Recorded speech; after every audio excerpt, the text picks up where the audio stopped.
Alors, bonjour à tous. Je m'appelle Malo, on va dire comme ça. J'ai 18 ans et j'ai subi des attouchements sexuels quand j'étais plus jeune par mon père. Au début, je savais pas que c'était pas normal. J'en avais jamais parlé à personne. C'était une personne qui était déjà très violente. Donc déjà parler de toute la violence qui nous a fait, parce que j'ai aussi des frères et sœurs. C'était déjà une étape très très importante et un soulagement. Il faut savoir que ma mère, elle vivait avec lui et qu'elle aussi, elle subissait beaucoup de violence. Au début, elle se rendait pas compte de la grandeur de la violence qu'il avait pu nous donner. Elle pensait pas que ça avait pu aller si loin. Et quand on en a parlé, parce que j'ai décidé de porter plainte quand je suis rentrée au collège en 6e, et quand j'y suis allée à la gendarmerie, on m'a regardée, on m'a dit « Puisque tu rigoles, c'est pas vrai. » Sauf que je suis une personne qui a un sourire nerveux, et c'est un moyen pour moi de me donner la force en fait. Et elle m'a clairement dit que si c'était pour que ma mère puisse gagner la procédure de divorce qui n'était même pas enclenchée encore, ça servait à rien. Et elle n'a pas donné suite à notre plainte. Par la suite, on a vécu quelque temps sans vraiment avoir de contact avec lui. Et ensuite, il y a eu les juges.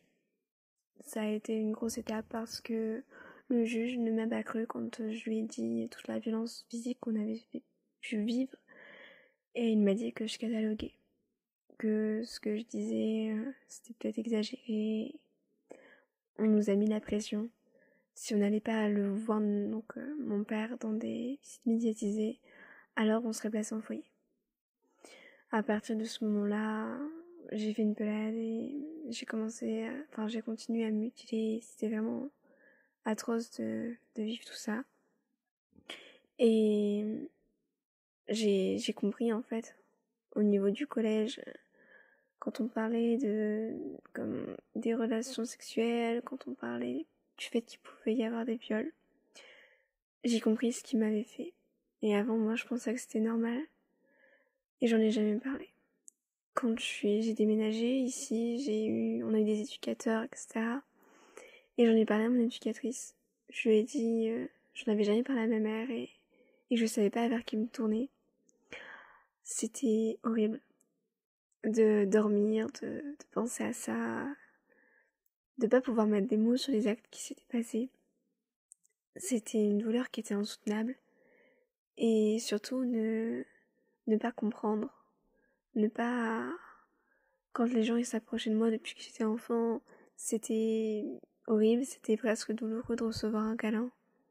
C'était une étape à chaque fois de rencontrer des gens, de se faire des amis, de rester seule avec un garçon, c'est devenu une de mes peurs. Et en fait, toutes ces peurs, je les comprenais pas et en fait, mon inconscient avait caché cette partie, cet attouchement que j'avais pu vivre et il l'avait masqué sous des formes de câlins qu'on peut avoir. Et c'était extrêmement douloureux. Et aujourd'hui, quand je pense à tout ce qui s'est passé, en fait, la douleur, elle est toujours là. On apprend, entre guillemets, à vivre avec, mais la douleur reste la même. Du coup, il y a une procédure qui a été lancée. Mon éducatrice, elle en a parlé. Et j'étais dans une cellule où on m'a filmée. Et c'est la première fois où j'ai tout raconté. Je l'avais jamais raconté avant et je l'ai jamais raconté après. Je sais pas, d'un seul coup tout est sorti et en fait après on m'avait pas prévenu avant. Donc j'avais 15-16 ans, on m'a dit que je pouvais parler, qu'on m'écouterait et après on m'a entre guillemets imposé un test gynécologique. Et pour moi c'était juste horrible, c'était une deuxième souffrance, j'ai refusé, je pouvais pas, j'étais pas capable. Je venais à peine de dire ce qui s'était passé, de pouvoir poser des mots sur les actes et j'ai pas pu. Alors la police elle a insisté. On m'a dit que sans ça allait être sa parole contre la mienne.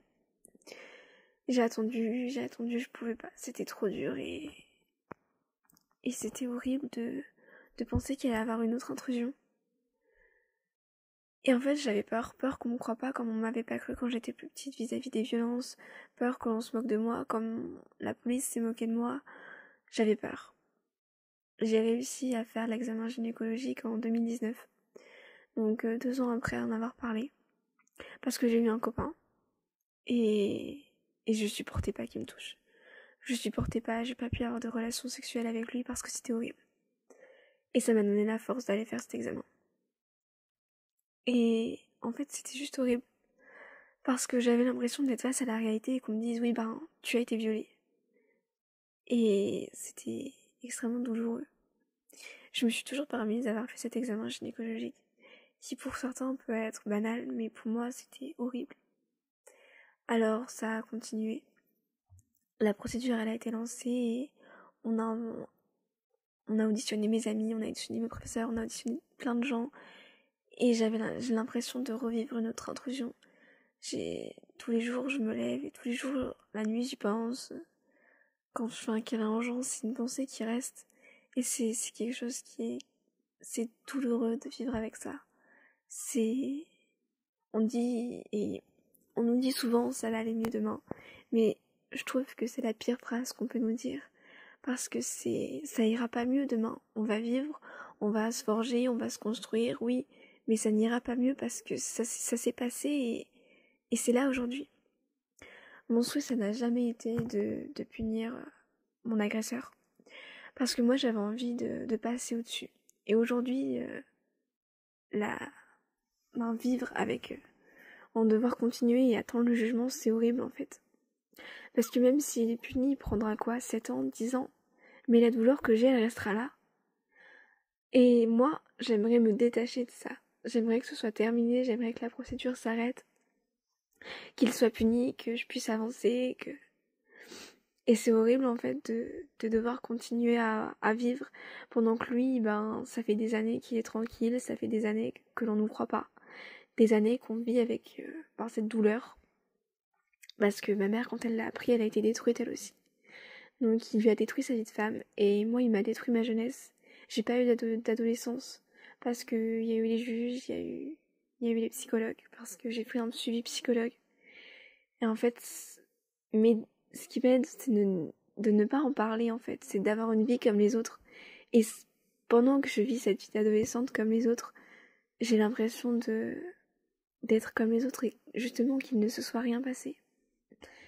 Et ce que j'ai toujours cherché et que je n'ai pas réussi à trouver, c'était des gens qui puissent me comprendre. Parce que quand on n'a pas vécu la chose, en fait, on peut pas comprendre.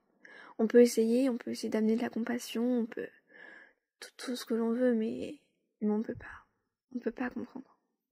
Alors j'ai une meilleure copine qui est là depuis en 2014 et qui m'aide, qui était là quand j'ai été en parler, qui était là quand j'ai fait l'examen gynécologique et qui m'apporte toute la force dont j'ai besoin. J'ai ma mère qui me soutient et j'ai énormément de chance d'avoir ça, d'avoir ces personnes qui sont là. J'ai une autre amie aussi qui est là, qui est dans le droit et qui m'aide, qui me soutient tous les jours. Et si j'avais pas ma famille qui était derrière moi, je sais même pas comment je pourrais supporter parce que c'était horrible de vivre ça avant. Et ça l'est toujours aujourd'hui. Et il faut sourire, il faut essayer d'aller de l'avant, il faut essayer d'avancer. Pour soi et pour les autres. Mais c'est un chemin qui est long. C'est une douleur que je souhaite que personne d'autre ne puisse vivre.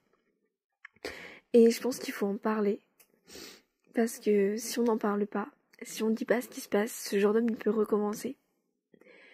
Moi c'est mon père. Donc je suis censée être son enfant, être la personne qui doit chérir. Je suis son sang. Il m'a engendré et il m'a fait subir ça. Alors je n'ose même pas imaginer ce que d'autres hommes peuvent faire à des femmes qu'ils ne connaissent pas. Et c'est quelque chose qu'il faut arrêter. C'est quelque chose qu'il faut stopper et vivre avec une douleur comme ça sur les épaules. Je pense que c'est pas humain et l'agresseur ne pourra jamais être autant puni, avec autant de prison, tel qu'on veut que nous, la douleur des victimes qu'on a. Alors moi j'ai décidé j'aimerais pouvoir faire un procès qui soit ouvert, parce que j'aimerais que son nom soit sali. J'aimerais que les gens, quand ils sortent de prison, se souviennent que cette personne-là, c'est pas une bonne personne. Moi, c'est la seule chose que je veux qu'il recommence pas et que toutes les jeunes femmes puissent être protégées. Parce que ma petite sœur, elle a fait le test, parce qu'on avait peur qu'elle l'ait vécu aussi. Et il ne l'a pas touchée. Et ça, c'était un soulagement. C'est entre guillemets, le bonheur et la réussite, entre guillemets, de ma vie, qu'il lui ait pas fait de mal, parce que je sais que pour vivre avec cette douleur, c'est presque insurmontable des fois.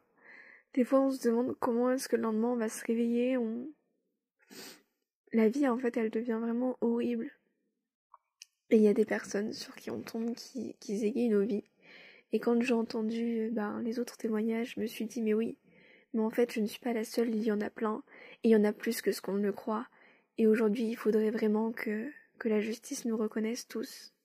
Que la justice, elle ne mette pas des années à avancer et que les paroles des victimes soient entendues. Et c'est pas parce que j'ai un sourire nerveux que ce que j'ai vécu, ça n'est pas vrai.